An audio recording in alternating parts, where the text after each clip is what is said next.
E aí, pessoal, tudo bem? Estamos aqui em mais um episódio do nosso podcast Desenvolva-se Psi, com essa galera de peso que vocês já conhecem, a Juliana, o Igor e a Silmara, e nós vamos falar sobre os top 5 mitos que envolvem a psicologia clínica. Todo mundo pronto, galera, com seu mito aí, né, na ponta da língua? Eu tenho certeza que você, psicólogo, já ouviu falar algum deles, e a gente quer desconstruir algumas ideias ou levantar uns pontos de reflexões aí para vocês ficarem com uma pulguinha atrás da orelha para saber se precisam acreditar em tudo que se ouve dizer a respeito dos psicólogos por aí, tá certo? Vamos começar? Você puxa a fila, Igor? Qual é o mito que você separou aí pra gente? Esse é um mito bem comum, não só entre os psicólogos, mas eu diria mais entre a sociedade. Que o psicólogo é coisa de para maluco, o psicólogo é coisa para doido.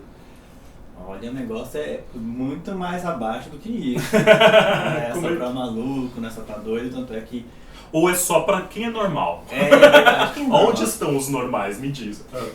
O Brasil é um dos maiores ali ranking de ansiedade. Então, perfeito. Se psicólogo é só pra maluco, e esses ansiosos vão ficar na onde? Os depressivos, ou dificuldades e habilidades sociais, você vai procurar um emprego, não tá na indecisão? Será que só quem é maluco mesmo precisa procurar um psicólogo?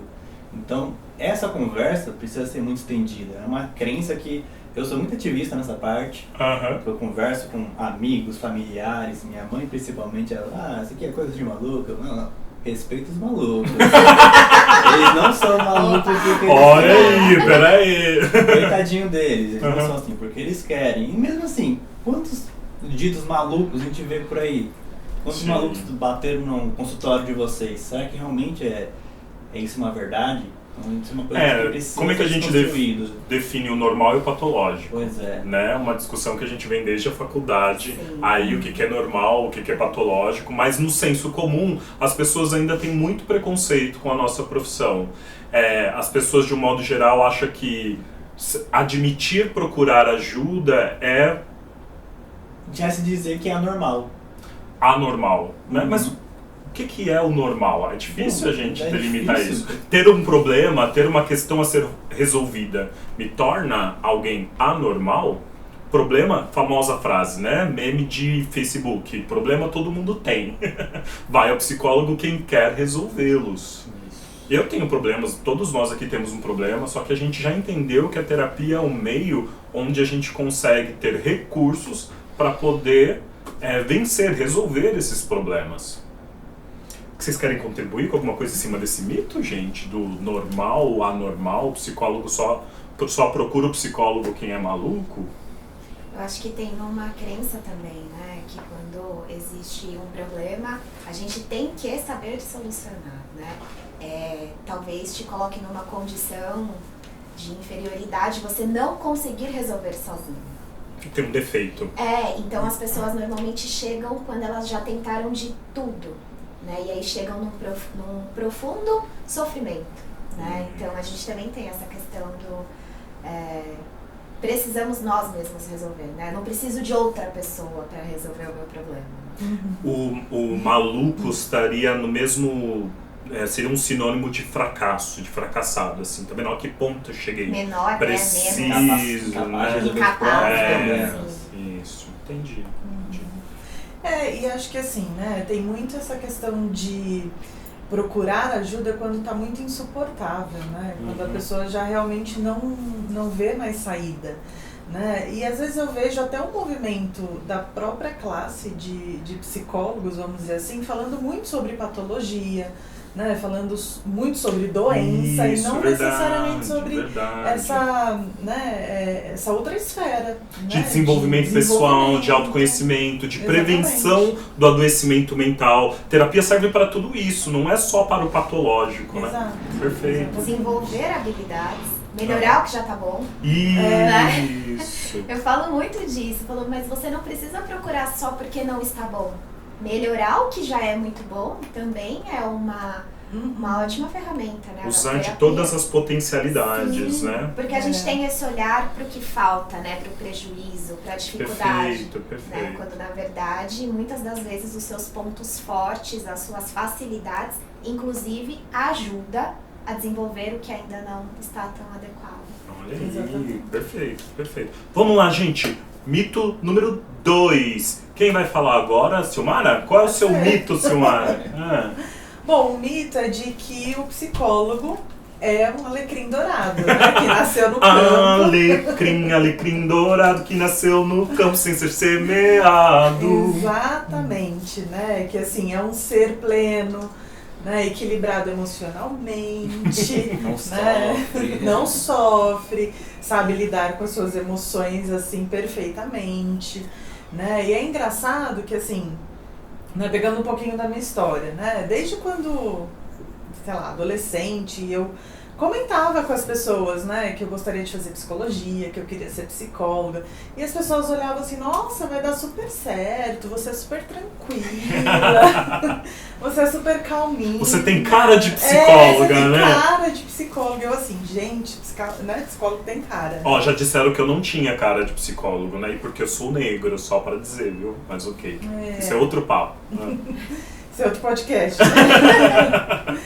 Então, assim, né, eu sempre ouvia isso, né, e a gente meio que vai acreditando nessa ideia, né, a gente vai acreditando nessa ideia, a gente vai se colocando às vezes também nesse lugar, né, de um equilíbrio, de uma plenitude, de detentor, sei lá, de todo o saber da mente humana, né, a gente sabe de tudo. Aonde eu A paguei gente esse lê, curso né? que eu não tô sabendo? Eu A paguei gente esse lê, curso. né? A gente lê bem. A gente lê mentes, a gente já sabe, né? A gente prevê o que vai acontecer. Tem todas as estratégias pra regular todas as emoções, não se estressa, não tem piti, não chora. Não chora. Né? Né? E é engraçado, porque às vezes, sei lá, quando eu demonstro alguma emoção, né? Uma raiva, uma tristeza, né, de alguém ou de alguma situação, nossa, você com raiva, né? Mas você não é psicóloga? Gente, como se não fosse normal, né? Como se não Perdi fosse a humanidade, normal, virei alguma coisa, né? né? Como se não fosse, né? Como se não fosse normal sentir raiva, tristeza.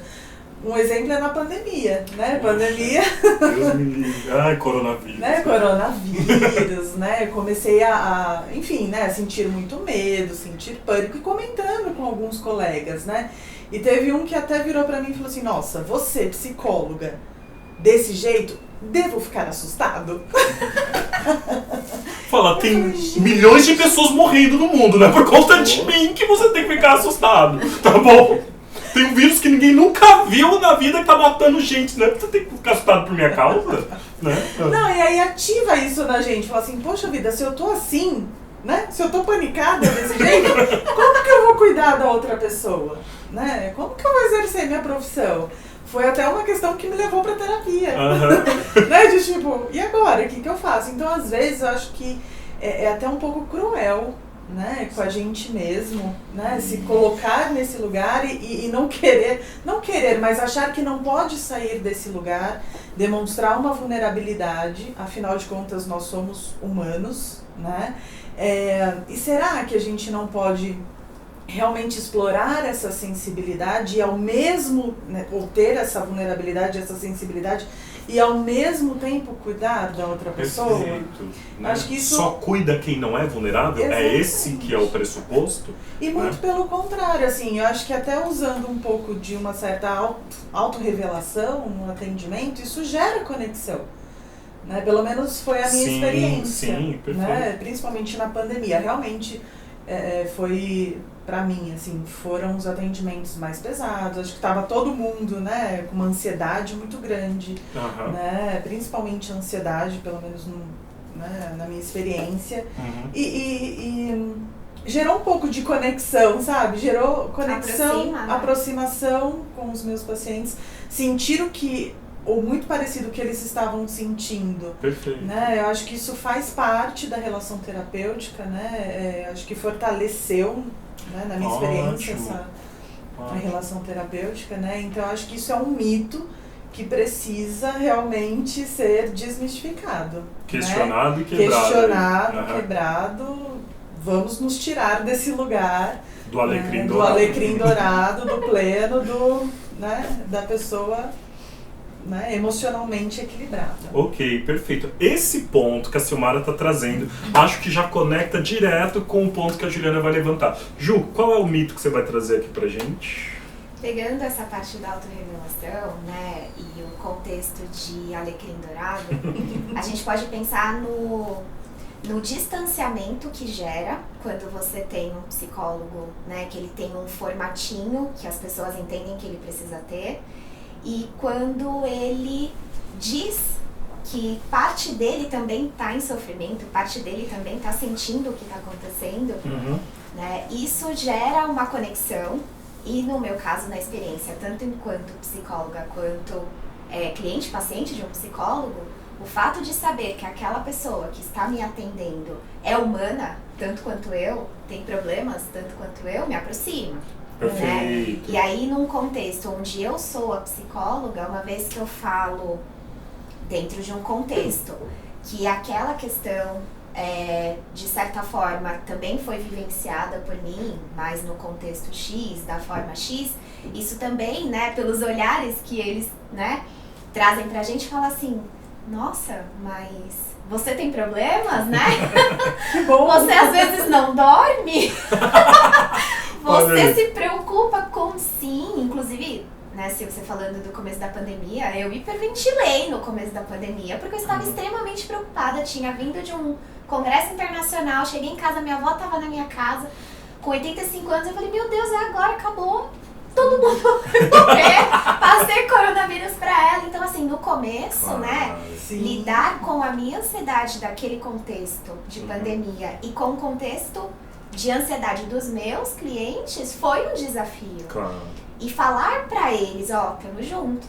Você tá preocupado aí, eu tô também. Vamos nos ajudar, né? Porque a gente precisa entender, isso é um mito que a gente precisa quebrar. Nós somos humanos, que sentimos emoções, que às vezes também não sabemos o que fazer, não temos a resposta na ponta da língua. E nem né? tudo, né? Não vamos aconselhar, né? A gente vai ajudar a pensar. Perfeito. Né? Então, é muito comum as pessoas acharem que no nosso lugar, no nosso papel de psicólogo, a gente tem tudo já, assim, estruturado, pré-moldado, a gente vai tirar da gaveta uma solução e não é. É um manual humano, praticamente, com todas as ferramentas, todos os tópicos ali para a hora que quiser. Não somos esse manual, não somos. E que bom, né? Que bom. E uma coisa que eu acredito muito que se conecta com isso, né, quando a gente tá no contexto já é Alecrim Dourado. E a partir de agora a gente entende que não somos, né, e as pessoas, e a gente começa a se utilizar da autorrevelação, né, dentro de um contexto, pensar na questão de proximidade e distanciamento, né, dos nossos clientes, pacientes ali, da relação terapêutica. Perfeito. Até onde eu me aproximo e onde eu saio, né? O mito é de que o psicólogo precisa ser muito distante, neutro. Ou muito né? próximo, né? Ou muito próximo. Os né? extremos, então. São os extremos, porque muitas pessoas fazem uma leitura do psicólogo como amigo. Sim. Né? Então, que você precisa estar em momentos, né, de celebrações familiares, que você precisa estar em outros X, que você precisa estar disponível a todo tempo. E aí você precisa entender a função dessa relação terapêutica e a função dessa pessoa falando isso pra você, né, dentro daquele contexto. Por que que aquela pessoa entende que eu sou amiga? Ou por que que aquela pessoa entende que eu tenho que estar tão distante? Perfeito. Né? Então, tem aqueles que querem muita proximidade e tem aqueles também que te empurram para bem distante. Sim, né? Perfeito. Então você acaba tendo esses dois lugares, né, dentro ali do setting terapêutico, né? Os que estão aqui, você precisa mostrar o caminho do meio. Perfeito. Né? Que não é nem lá e nem cá, mas entendendo a função, né? Entendendo a função. Então acho que um outro mito que a gente precisa repensar tem que ser muito próximo, tem que ser muito distante, né? Qual é o lugar aí do psicólogo na relação terapêutica? E a relação terapêutica é uma relação humana. Muito bom. Gente, eu adoro esse episódio. É uma relação humana. Então, assim, é uma ferramenta, né? A relação terapêutica é uma ferramenta né, que dá ali pra gente informações, né, de como aquele paciente se posiciona no mundo, né, a forma que ele se relaciona com a gente é a forma que ele se relaciona com o mundo. E acho que Então, você tem uma mostrando função. que você é um humano, naquela relação humana, Exatamente. isso já quebra muitos mitos, né? Porque às vezes ele acha que ele não tá se conectando com outro humano. Ele tá se Isso. conectando Eu com não sou um uma robô. entidade. Uma entidade, um alecrim. Ele tá se conectando Perfeito. com uma entidade. Um psicólogo é uma entidade, não um humano. E a É. gente precisa a todo momento resgatar esse lugar, né? Você é humano e eu também. E a nossa relação está pautada nisso. Perfeito. Ó, eu quero pegar esse gancho, que eu vou trazer o meu mito para vocês, que são as emoções do terapeuta não podem estar implicadas no processo, de que tudo que o terapeuta sente diz respeito às suas crenças pessoais, aos seus esquemas, não é assim que funciona não. Já que a gente está dizendo aqui que a relação terapêutica é uma relação humana e nós psicólogos somos humanos como qualquer outro que tem emoções, que tem pensamentos, mas não necessariamente tudo aquilo que nós sentimos na sessão está direcionado à nossa história de vida. O impacto que o cliente está causando ali na sessão pode dizer respeito a como ele se põe no mundo. Exatamente. E como ele afeta as outras pessoas nos diversos contextos onde ele está inserido. Se ele me provoca algum afastamento, algum sentimento aversivo, né, de uma dificuldade de conexão com ele, a gente costuma dizer, não rolou empatia. Também não é verdade. Empatia é um processo onde as emoções ressoam em mim, sejam elas positivas ou negativas. Então, se as emoções negativas estão ocorrendo, né, eu nem gosto muito de falar emoção positiva ou emoção negativa. Eu gosto de falar emoções agradáveis ou desagradáveis. Se eu estou num processo onde as emoções desagradáveis estão ocorrendo aqui dentro de mim, não necessariamente tem a ver, porque pegou num lugar difícil para mim, tem a ver com a minha história de vida. Isso pode ser isso? Pode, mas não necessariamente. O cliente pode simplesmente estar me afetando de uma forma parecida como ele afeta as suas relações interpessoais fora do contexto. E aí, se o psicólogo já diz, putz, eu não deveria estar sentindo isso, ele pede a oportunidade de, dentro do setting, trabalhar uma questão que tem a ver com o movimento do paciente. Qual forma Né? que ele se posiciona. O que vocês pensam sobre isso? Eu tenho até uma experiência, assim, prática, né, que aconteceu do relato da minha cliente, né, dentro de um contexto de um relacionamento abusivo, eu falar pra ela, por que eu tô sentindo medo e você não? Perfeito, muito bom. O que você tá me contando, eu tô extremamente preocupada, só que você me conta de uma forma muito, eu sei gerenciar. Por que eu tô sentindo medo? Por que eu acho que alguma coisa muito séria pode acontecer daqui a pouco? Né? Ótimo exemplo, muito bom. Quer dizer, olha, quando você revela a sua emoção, você devolve para um discurso onde a emoção não está presente, a emoção funcional. Se ela está no contexto abusivo, sofrendo uma ameaça, a emoção funcional naquele momento é sentir medo. E se ela não manifesta o medo, alguma coisa diz respeito ao processo de pensamentos e crenças daquela paciente, certo? Aí agora quando a Ju devolve isso, falando assim, por que eu estou sentindo medo e você não? Aquilo impacta o cliente de alguma forma, positivamente no processo terapêutico. A partir disso, ela começou a tomar algumas medidas, porque ela ficava, se a minha psicóloga tá sentindo medo e eu não, peraí, o que eu tô fazendo? O que eu não estou vendo? Perfeito. Né? E isso fez com que ela começasse a pôr em prática aquilo que a gente já vinha conversando, né? É que às vezes o nível de tolerância dela à violência é muito maior, Sim. né? E às vezes, como provavelmente, né, pode ser que tenha crescido num ambiente violento, né, a presença da violência ali quase constante, então realmente a tolerância dela acaba sendo maior do que, de repente, quem não viveu nesse ambiente. Isso já aconteceu comigo também. Mesmo contexto, né, de uma paciente, né, sofrendo, né, um relacionamento extremamente abusivo e eu também sentindo essas emoções desesperada, né, assim, preocupada, né? E eu virei pra ela e perguntei, olha, o que será que precisa ainda acontecer para que você tome uma atitude? Né? Quando que vai ser esse limite? Perfeito. Né? E aí, é a virada, né? Parece que a partir daí a pessoa fala, nossa, verdade, né? O que será que está faltando acontecer para eu achar que não estou sendo exagerada, não estou sendo dramática, porque essa era o pensamento dela, né? Ah, eu estou exagerando, não é pra tanto, não é tudo isso, né? E realmente causa na gente que não está de fora, que não tem tanta tolerância, assim, né? Vamos dizer assim. É uma ferramenta ali, né? A função é muito terapêutica nesse sentido. Então a autorrevelação, as emoções do terapeuta implicados no processo também é um recurso terapêutico. Né? Exatamente. E isso é uma coisa tão difícil, assim, porque a gente vem da faculdade que é o caminho oposto. Que você não deve mostrar nada, você tem que ficar com aquela cara apática. Cara de azulejo. De alface. Porque se o cliente perceber que você está sofrendo também, como é que você vai poder ajudar? Então é uma crença que a gente já vai minando ali, construindo na faculdade. E depois que a gente sai, já está no profissional, então não preciso mostrar nada. Isso vai muito de abordagens também. A gente vai dar TCC, na TCC a gente usa a autorrevelação. Pra mim isso foi muito difícil. Eu saí, assim, nu e cru na faculdade, eu preciso fazer tudo que eu aprendi lá.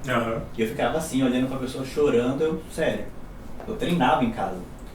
Ai, que medo! Eu cheguei no nível que eu colocava filme tristes pra assistir e ficava assistindo assim, ok, consegui me controlar. Eu ia no cinema, eu escutava só choros, lencinhos, pessoas do meu lado chorando, eu, ok, o filme foi triste, senti a emoção, tristeza, mas não preciso demonstrar isso. E agora é um treino de inibição emocional, né? Nossa Senhora! Né? Jesus te liberte. Tanto agora eu tenho umas gatinhas em casa, e aí aconteceu uma coisa assim, terrível esse ano, no meio da pandemia. Minha gatinha caiu do telhado e ela ficou desaparecida durante 30 horas. Não fazia ideia onde ela estava. E eu fiquei muito preocupado. E todo momento eu controlava minha emoção. Não posso chorar, não posso... Isso é questão minha. Universo pessoal. Universo pessoal. Isso é tão forte que eu não conseguia nem demonstrar. Minha namorada chorando, todo mundo desesperado. Eu falei, não posso chorar, não posso desesperar. Eu tenho o cara que resolve os problemas. E aí... O alecrim dourado. Também tô aqui, o alecrim dourado. Treinamento para alecrim dourado, né? E aí nesse processo todo, a gente conseguiu encontrar ela, 5 km da minha casa, com uma história assim totalmente nova. E ali eu me permiti chorar. Ali eu me permiti sentir toda essa tristeza. E aí engraçado, que eu falando de assistir filme, tem um filme que ele é muito triste, que é o Marley e Eu. Nossa. Já assisti ele várias vezes e nunca chorei. Nunca senti nada. Eu olhava, ok, o cachorro morreu, tava ali, bacana. Agora que eu tenho um animal em casa, que eu tenho essa vivência, eu assisti recente, semana passada, passou na televisão, eu chorava.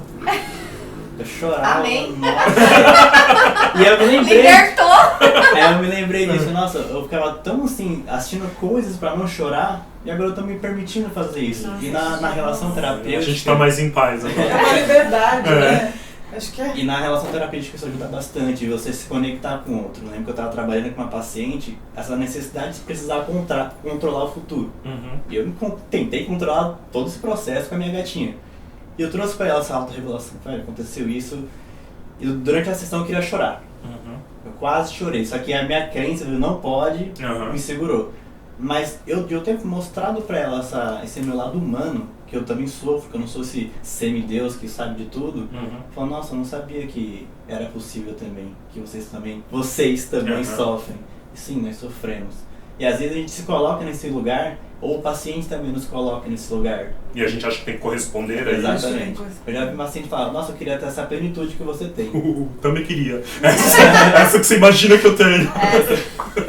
Mas tem preço essa plenitude. Às vezes eu não quero ter essa plenitude e às vezes precisa ter, e agora eu tô desconstruindo. Eu falo, não quero mais ter essa plenitude, eu quero ser flexível, quero ser às vezes sério, às vezes não sério. Eu gosto de trazer agora um humor dentro do aspecto clínico, isso me ajuda bastante, consegue me conectar com eles. Perfeito, perfeito. Na verdade, quando vocês... É difícil a gente gravar um vídeo e entender, né? Não temos controle nenhum sobre o que vocês estão pensando aí do outro lado. A gente tá imaginando a ideia de desconstruir alguns mitos, mas com isso não é perder a noção do que é terapêutico, de como eu uso das minhas emoções a favor da transformação clínica do cliente. Dentro dessas abordagens cognitivistas, que tem também a sua influência humanista, a postura do terapeuta não é neutra, distante. Pelo contrário, a gente faz uso do vínculo humano, afetivo, em prol dessa transformação. Com isso, eu não quero dizer que é se debulhar em lágrimas com o paciente, não é um show de stand-up quando a gente usa do humor, não é ser grosseiro numa colocação quando ele nos ofende, né, quando ele é mais debatedor conosco, mas também não existe uma tentativa de ser neutro, tem uma tentativa de demonstrar como ele afeta as pessoas no seu contexto, demonstrando como você está sendo afetado naquele momento, de uma forma apropriada ao vínculo terapêutico. Não é o intuito desse vídeo formar sobre como fazer uso das emoções dentro do setting, mas você pode aprofundar este aspecto estudando a respeito da relação terapêutica como instrumento de transformação dentro do ambiente clínico. Vamos para o nosso último mito. Você quer trazer pra gente aí, Igor? Qual é o último tópico dos top 5 mitos que a gente separou hoje para poder trabalhar aqui com vocês? Nossa, esse é muito comum, que psicólogo serve apenas para conversar e ouvir e não falar nada. Ficar lá com aquela cara de pastel, com a cara apática e só ouvir. Gente, não tem como, não. Que raiva. Estudei 5 anos para não fazer nada, Ficar né? lá sentado, que nem mais tato. Assim, não precisa estudar 5 anos só para ouvir. Tem todo um processo de entender aquilo, de criar um vínculo, empatia, de procurar uma técnica ali, ou até mesmo algo que ajude ali a aliviar o sofrimento, a buscar um caminho junto com ele. Se fosse só o vídeo, você vai ficar lá parado, botar uma foto nossa, que nem às vezes alguns, a gente vê os memes na internet, o EAD da vida, de colocar uma foto lá e fazer qualquer coisa. Não é bem isso.